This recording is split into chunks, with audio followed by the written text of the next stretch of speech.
Hi, I am Patrick, and this is Brian Fiore. Together we are Just Got Played, and tonight we are at the Coliseum of Comics here in Orlando, Florida. This is actually the Fashion Square Mall location. Really great store, lots of square footage for gaming. I'm back, we may do a special on this on our US or US tour, so please stay tuned for that. But tonight we're bringing you Infinities, Defiance of Fate. Join us for Infinities, Defiance of Fate at the Coliseum of Comics.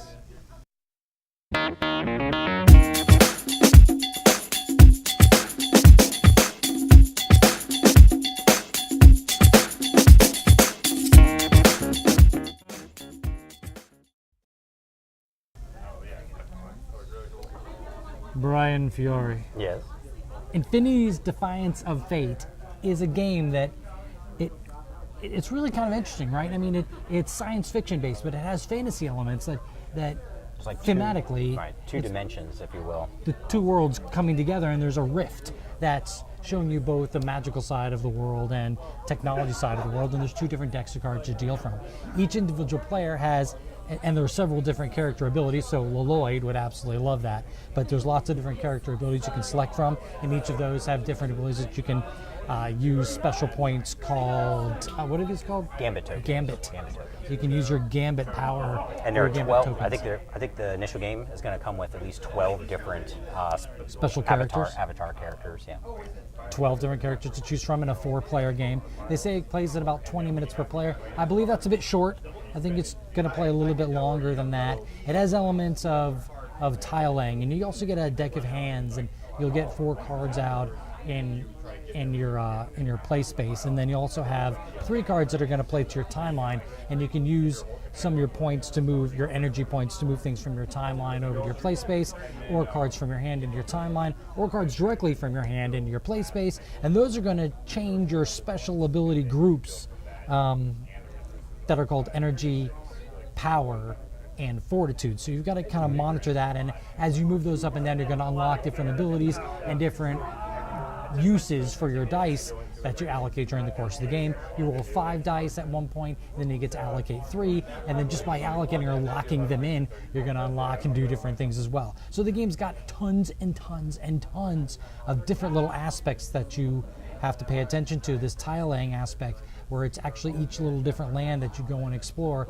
Each one of those has special abilities that you can utilize and affects the game differently. And if that's not enough, Brian, if that's not enough, you have a little adventure guide. So you have this base core game that I kind of sort of described to you, plus this adventure guide is going to change up different aspects of some of the special abilities and different aspects of certain cards, and even in some cases going to change the player goal in the end of the game. Yeah. There's it's called the adventure guide because you can either play it in teams or against each other. And I'm not sure if there was a co-op mode in there or not as well, but those specific adventures have unique conditions for each one of those scenarios. But then you also have a series of scenario cards, even for the skirmish. So every skirmish, when you're playing against other players, it's not just the first one to whatever points. You get different tide, I guess they're called tide points, in order to get to the victory condition for the game. And there's, I don't know how many different scenario cards are there. There's a different scenario card for every one of the adventures. Yeah. So that is the game in a nutshell. There is so much going on in this game. I mean, so much going on in this game. I'm not going to begin to do a playthrough, although I have seen that there's a couple of playthroughs out there, so if you would, please check those out, and it'll give you an exact idea of how to play through the game, but there's lots of little teeny nibbly bits of this. Brian, if you had to pick one thing that you liked the most about the game, what would it be? I would say the thing that I like the best about Infinities Defiance of Fate is the different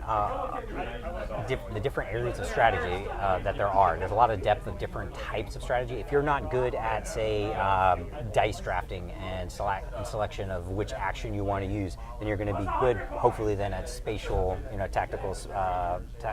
tactical tile laying and then moving on the board that way. And if you're not good at that, then you're going to be better at, the hand management of your cards and the timing and getting your combos off, and whether you prepare your spells for the ultimate, a more efficient spending of your energy in order to get those out, or placing your groups down in order to get more powers that you can unlock when you actually spend your dice. There's just so many moving components on there.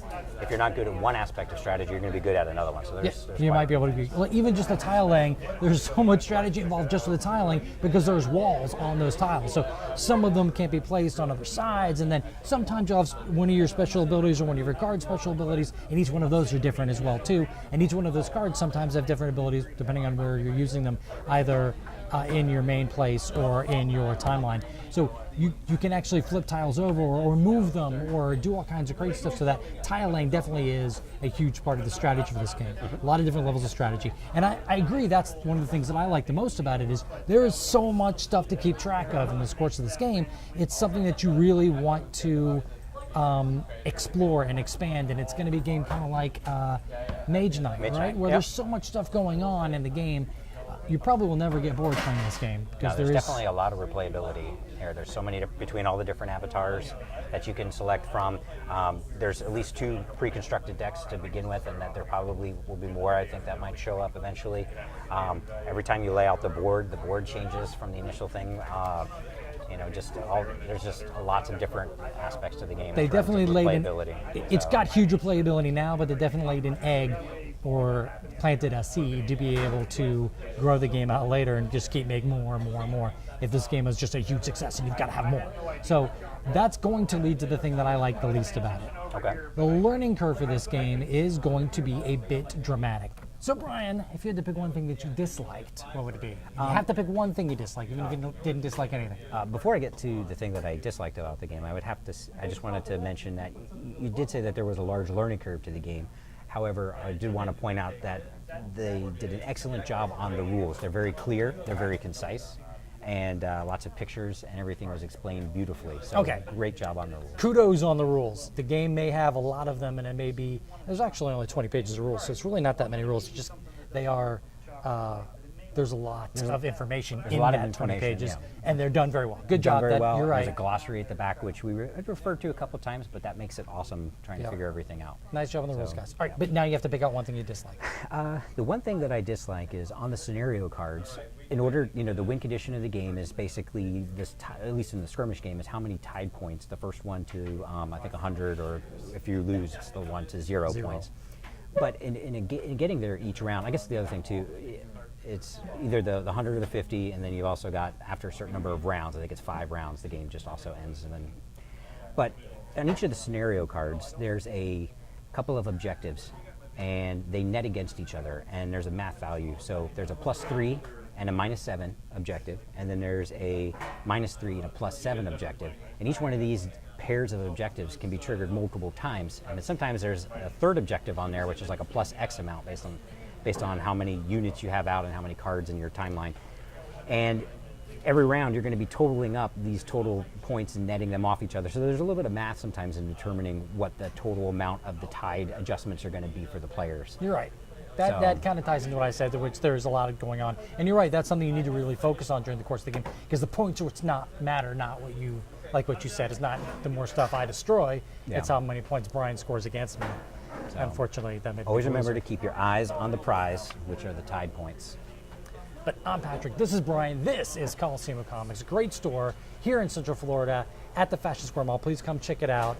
And this is Infinities, Defiance of Fate. It will be up on Kickstarter at the time of the release of this video, so make sure you jump over there and back for your copies. Thank you very much. Please keep watching. The logo's cool too. I love the logo. It's kind of like DNA, but infinity, but like a donut, right? Like a crawler, like a big infinite crawler. Yeah. Goes on and on forever. Like me at one end of the crawler and you at the other end of the crawler, and we just never meet. We never meet? We just get fatter and fatter, and we never meet. A strange twist of fate, we never meet? Yeah, and we just keep eating. But we defy fate and just continue. Yes! I like it.